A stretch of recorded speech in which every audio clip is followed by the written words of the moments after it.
Hey everyone, welcome back to another video. So Jordan Peterson, the good Dr. Jordan Peterson, recently went on Piers Morgan Uncensored and, well, left Piers Morgan in stunned silence, which is hard to do because it's Piers Morgan and the guy loves to talk. Also schooling Piers and educating Piers in why Islamophobia is a nonsensical term. Secondly, how Islam is not really compatible with Western culture, although lots of people in the West seem to think, oh, we must be all kind and all gracious and all generous and allow these people to assimilate. They won't assimilate because they want the West to be under their thumb and their control. You know, they see us all as infidels. And I'm not saying this is all Muslims. I'm saying this is the religion of Islam, right? What it teaches. I am an infidel according to many of according to the Quran, right? Because I'm a straight white male. I'm white, so by very definition, I am an infidel. How about that, right? So it's good that Piers Morgan has Jordan Peterson on, and they touch on things like Tommy Robinson, for example, who has pointed out to Piers Morgan and many other people, I'll have you know, just what Islam has done to the UK.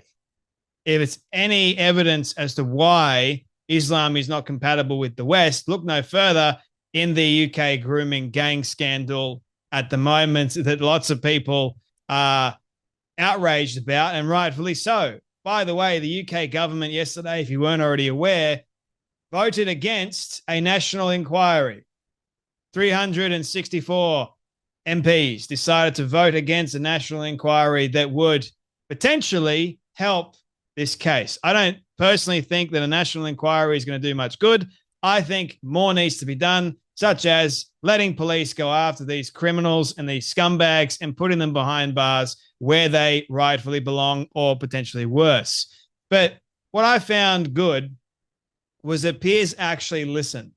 And not long after this aired, he recently shared over on X that the video itself has 1.4 million views at the time that he posted his comment. And he said it was a delightful and engaging discussion. So the only way you're going to get someone to change their viewpoint or their opinion on things is to have a decent conversation with them. And I think it's good because Jordan Peterson is way smarter than Piers Morgan. And if Jordan Peterson can see the likes of Tommy Robinson and how he's not this Islamophobe or he's not this bad person and he's actually a political prisoner at the moment, that's a good thing, because Piers Morgan has been trying to slam Tommy Robinson for such a long time. He's against Tommy Robinson. And isn't any wonder why? Because, well, Tommy turned up to, I think it was Good Morning Britain, and apparently offended Piers Morgan because of Tommy was telling the truth about Islam and what the Quran actually says. And Piers just rejected it entirely. No, we can't say anything like that because I'm afraid to say negative things about Islam. It's insane. When you've got a religion that in their document, I guess you could call it that, their document, right? It's one that teaches subjugation of women. So the feminists would be totally outraged about that. Look no further to Afghanistan and what's going on over there, right? That's the religion of Islam. I know taken to the utmost extreme, but once again, look what's happening in the West. Look what they're trying to do in the West. So you look at all the stats and all the figures. It's not necessarily one particular culture. It's the religion within that particular culture, like Pakistanis. Just saying. Just wanted to point that out for you all. So Tommy Robinson actually shared the full video, and I want to show it to you all because what Dr. Jordan Peterson said was accurate. It was spot on. So have a watch. Ugly issue here, Piers, that no one will grapple with, which is, you described Robinson as anti-Muslim, let's say. Well, we don't really understand the relationship between the religious doctrine, let's say, and the fact of these crimes. Now, I want to make two cases here. The first case is that 40 out of 50 Muslim majority countries in the world are authoritarian hellholes, and only 3 of them are democracies. And that's Morocco, Indonesia, and Turkey. And, they're not, I wouldn't put them in the highest echelons of stellar states. And so why is that exactly? Is that a deviation from Islamic principles, or is it a consequence of them? Now, no one wants to have that discussion, and it's no bloody wonder, and then, so that's on the negative side, let's say. And there are certainly doctrines in Islam that are very, very difficult to square with free, liberal, Western, Christian democracies. And those differences aren't just apparent, they're deep. Now, I would say on the optimistic side that we could turn to Islamic leaders like those who run the United Arab Emirates, and even to some degree now Saudi Arabia, and the signatories of the Abraham Accords, to find a different pathway. There have been stellar leaders, both from Saudi Arabia and the UAE, who've come out and said that publicly, very publicly, that they've got their Islamic fundamentalists under control and firmly in hand, and are completely undiluted as to their danger. But Europeans are virtue signaling so hard on the progressive side that the fundamental danger from Islamic fundamentalism is going to come from Europe and the UK, and not from the Arab states. Now, Tommy Robinson has been pilloried as anti-Islam, but there's a discussion to be had here. And no one wants to have it. And, you said we need a national inquiry. It's like, we need more than a national inquiry. We need something like an international symposium on the relationship between the Christian West and the Islamic world, because there are ugly things afoot, and they've manifested themselves in the most hideous of all possible ways in the UK with regards to these crimes and the cover-up. But there's something that needs to be sorted out at the bottom of all this. And one of those is, like, you talk about moderate Muslims. Like, I looked up the polling data today that Winston Marshall, for example, referred to when he interviewed Nigel Farage.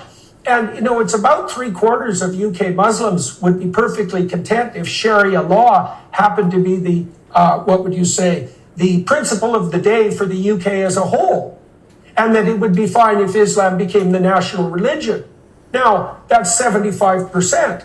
So, a cynic would say, okay, just exactly where the hell are these moderates? And at minimum, their voice needs to be amplified. And then we could also point out that the participation in these rapes by members of the Pakistani Muslim community was like 1 in 7 of the men in some of these communities was directly involved. And that meant everyone knew about it. Absolutely everyone on the Pakistani Muslim side. And the moderates were certainly, silent and complicit. Now, obviously, so were the authorities. And so that's a complete bloody catastrophe for everyone involved. But there's a serious conversation to be had in the West, and particularly in the UK, maybe France and Germany in secondary place, about just exactly how it is that liberal Western democracies, with their emphasis on the rights of women, can live side by side with Islam in general, especially the sort of Islam that's transformed into enabling fundamentalism that allows this sort of criminality on the part of the resentful psychopathic sadists. So Jordan Peterson's right. Tommy Robinson has been branded as this anti-Muslim, but he's not. And he said countless times that he's not anti-Muslim. He's got Muslim friends. I myself have got Muslim friends. I'm not against my Muslim friends, right? I am against these people that take the religion of Islam to the utmost extreme in Western culture. They don't assimilate. They don't want peace. They don't want to follow any of our rules. They live their own sort of lifestyle in our culture. I'm against that. You come here, especially if you're coming here illegally, you better obey our rules. That's why we have them, right? But they don't. They come here with this proud and arrogant attitude, like we own this place now. And is it any wonder why? Because our leaders just bow down to them. We have this virtue signaling, idiotic, woke, stupid thing that's going on at the moment within our politicians. They're too afraid, they're too spineless to even have a conversation about any of this stuff, especially in the UK and in Europe. They're allowing these people into the country knowing full well what they're capable of. Why do they leave their country, for goodness sake? You got to ask yourself that. But they're coming here and they're not being peaceful. There's some of them that are, but a vast majority aren't, especially in the UK, right? With this grooming gang scandal. Hundreds of thousands of girls. And the leaders don't even want to do a national inquiry into it, and they jail anyone that talks up about it, like Tommy Robinson, or they silence anyone else. Any wonder why Tommy Robinson's documentary is called Silenced? Because you literally are. You can't speak up. You can't talk about any of this stuff. And Jordan Peterson hit the nail right on the head. Why are there only 3 democracies where the main religion is Islam? Why? For the vast majority of the other ones, they're not. There's something to be said about that, like Jordan Peterson pointed out. Now, I don't think Piers Morgan would have known any of this, but it's gotten him thinking. And that's good. Because Tommy Robinson, once again, pointed out quite clearly and quite often that there's a lot of people in the UK at the moment that are not peaceful, especially when something happens to their community or if someone says something negative about their community or about Muhammad, about whoever. It's ridiculous, isn't it? But we're stuck with that. We're stuck having to deal with these sorts of people now because you let the fox into the henhouse. And the problem is Nigel Farage, Keir Starmer, Piers Morgan, they all need a huge wake-up call, especially Nigel Farage, who claims to be for reform.